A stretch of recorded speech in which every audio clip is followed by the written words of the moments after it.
Hi, I'm Sally Chum and welcome to AfroQueer. We're here with Ida Holly Nambi, our producer reporter for the show. Hi, Ida. Hi, Sally. Welcome. Thank you. Good to be here. So we dropped our first episode today. How do you feel? Amazing. So excited. Go give episode 1 a listen, subscribe, rate us, all that good stuff. But for now, I'm going to interview you, Sally, so everyone can get to know our host. Oh, well, great. I love being interviewed by you. You're like a master. I mean, I'm no... What's her name? Terry Gross. I'm no Terry Gross. Well, we'll see. I'll get there. Sally Chum. Yes. Yes. Chum, can you tell me about that last name? Chum, yes. Oh, wow. That's a really nice question, actually. No one ever asked me about that. They just mispronounce it all the time. I used to mispronounce it. It's okay. I mean, in everyone's defense, it is TH pronounced Cha. Yes, it is. But that's also because it is a Senegalese name, actually. Growing up, I was called Thomas. I was called Thayam. I mean, I can answer to literally anything. I'm like, oh, they're talking to me.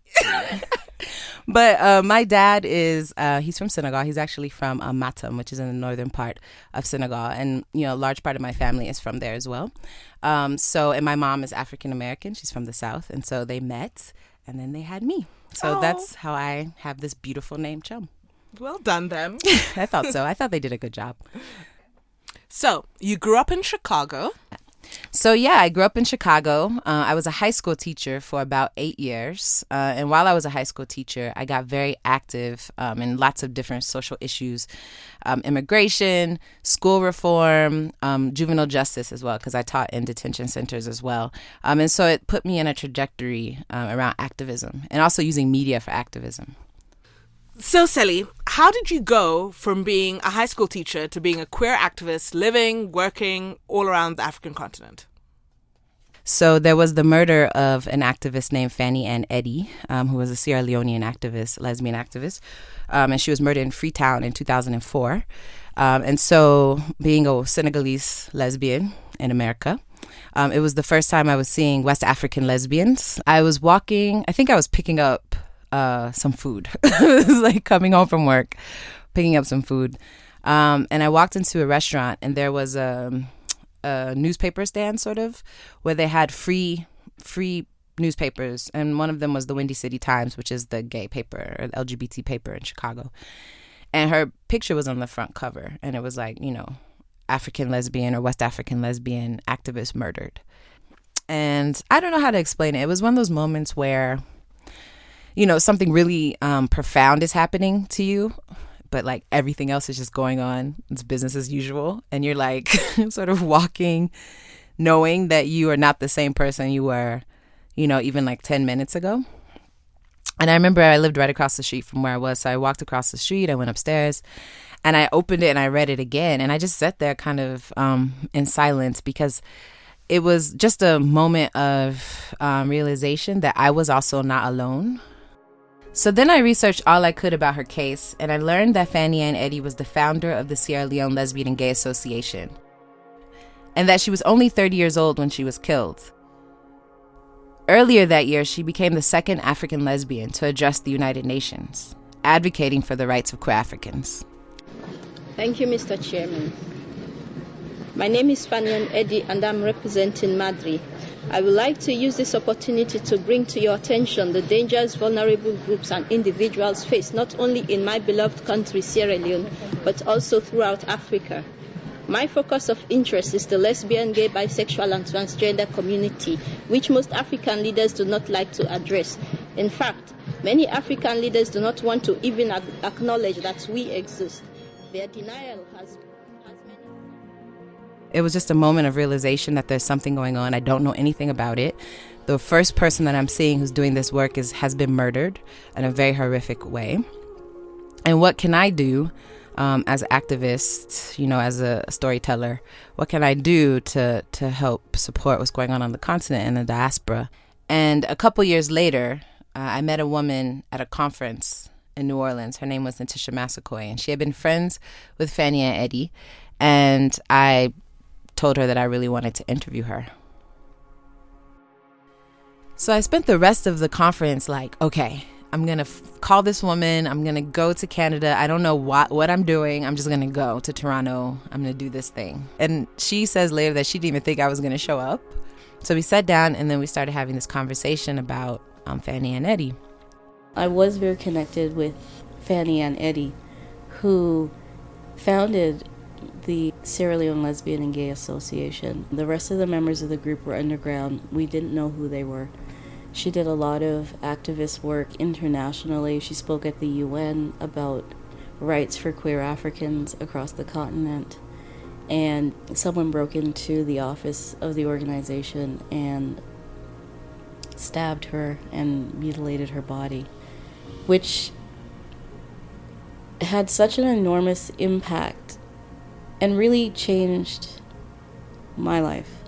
I felt my silence enabled her to be murdered in that way. All of our silence enabled her to be murdered in that way. She was so out and so public, and she was out there by herself. And if we were all out there to support us, they'd have to kill all of us.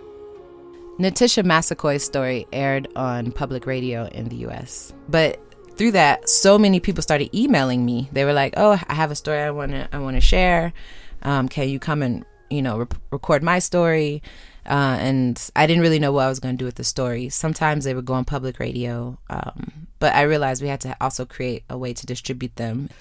How did you go from producing this story to working on the continent? So I received a grant to travel to the continent to collect stories for the first time here. So I traveled to South Africa and then documented stories of activists there. And from there, I just kept collecting. So I traveled to West Africa, Senegal, Gambia, other places in West Africa, and to East Africa as well. So then basically I created a project, an archive, and named it None on Record after documenting these stories for about 1.5 years. So what happened with Fannie and Eddie's case? So the man who killed her was eventually arrested by the police. And then he eventually escaped jail and he was never found. The police decided after their investigations that it was more of a robbery and not a hate crime. So he had been an employee of the organization. He broke in, stole computers. She happened to be there, and it was a crime of opportunity. So that was the official report from the police. But most of us didn't believe that to be true. So what's the deal with the name None on Record? There was a priest I interviewed in Chicago, actually, he had received asylum in the U.S. for political reasons, not because he was gay. But he also was gay. And so I'd gone to interview him, and I asked him in his indigenous language, were there names for lesbian, gay, bisexual, or transgender people? And he said that he had none on record. And I remember thinking that was such an interesting way to answer that question. And also because I was there, I was watching him really try to come up with something. So it was a very long pause. And then he was like, I have none on record. And then he's like, yes, none on record. And it just kind of played in my ears, none on record, over and over and over. So finally, when it was time to name the project, I named it None on Record. So since then, None on Record has grown into a African LGBT digital media organization. We have worked with hundreds of activists across the African continent to train them on documentation. We produce video series, we produce festivals, we have awesome events and film screenings. I mean, we do cool shit. I know. Can I say shit on this podcast? We do cool stuff. And we do it all across the continent. So it's amazing what started as one story that was collected in Toronto over 10 years ago. And now we are a media organization that operates in so many countries across the African continent. And now we have this podcast. And now we have AfroQueer Podcast, which is a production of None on Record. Yay! Yeah, I know. It's really exciting. So I have a question to ask you, Ida. Mm-hmm. So what's going on this season? Like, what do we have in store for the listeners of AfroQueer? My God, we have so much. I was in South Africa reporting on the history of Pride there. That's our first episode. Check it out. I also spoke to John Trengove, the director of The Wound, about censorship and race. In Botswana, I met the folks from Grindr for Equality, and we talked about how Grindr's responding to increasing cases of violence through the app. I caught up with a Zambian queer woman trying to get her family to agree to have a traditional wedding for 2 women. And I talked to a whole bunch of people about love. Ida, that sounds really amazing. I am so excited for this season. So the first episode is out now. It's out now. So right after you finish listening to the intro, this introduction, you can now go listen to the first episode. Exactly where you found this episode. Which is where? Pocket Cast, iTunes, SoundCloud. Not yet Spotify though, but pretty much everywhere else podcasts are available. Cool. And when you go listen to us there, you should rate us. You should give us all the stars that they have to offer. Review us. Tell your friends about us.